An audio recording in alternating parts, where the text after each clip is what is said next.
la principale mission d'un expert comptable à la création d'une entreprise franchisée, c'est le business plan. Et je voulais revenir sur 4 points importants dans le rôle de l'expert comptable sur le business plan. Premier axe, c'est investissement et financement.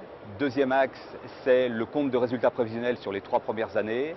Troisième axe, c'est la trésorerie de démarrage. Et le quatrième axe, c'est un aspect juridique, social, création de société. Premier axe, donc les investissements nécessaires. On peut les situer aussi sous 3 angles. Le premier angle, c'est des investissements incorporels. On peut citer comme le droit au bail ou l'achat d'un fonds de commerce, le droit d'entrée à payer aux franchiseurs, des investissements corporels comme l'agencement d'un magasin, le mobilier, le matériel informatique, et il peut y avoir des investissements financiers comme des dépôts de garantie. Face à ces investissements, il va falloir trouver des financements. Le financement initial, ça sera l'apport personnel du franchisé. Et ensuite, le deuxième financement, ça sera un prêt bancaire. Et on situe l'apport personnel aux alentours de 30% et un prêt bancaire aux alentours de 70%.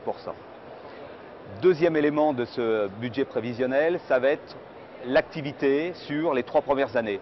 Donc on va définir un niveau de chiffre d'affaires avec des charges d'exploitation et donc un résultat. Et donc on va prévoir le démarrage et la montée en puissance du chiffre d'affaires. Troisième axe de ce prévisionnel, c'est la trésorerie. Il va falloir prévoir pour le franchisé une trésorerie nécessaire pour couvrir les premiers frais d'exploitation parce que le chiffre d'affaires va monter progressivement. Le dernier axe à prendre en considération pour le montage du prévisionnel, c'est ce qui va être relatif au statut du futur dirigeant de l'entreprise, le gérant. En effet, on va prendre en considération plusieurs éléments liés à la fois à sa vie privée et aussi à l'avenir qu'il envisage sur cette structure. Premier aspect à envisager, c'est sa couverture sociale. En effet, il va falloir prendre en considération quelles contraintes il a au niveau de sa couverture sociale, au niveau personnel comme au niveau familial. Est-ce qu'il souhaite cotiser au RSI ou au régime des salariés et quels vont en être les coûts liés en conséquence.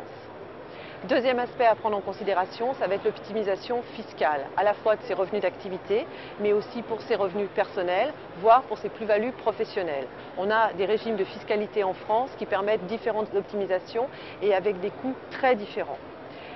Dernier point, c'est ce qui va être relatif à sa protection personnelle, protection patrimoniale, à la fois sur ses biens propres, mais aussi sur les actifs liés à la société et les garanties qu'il va mettre en face de ces actifs.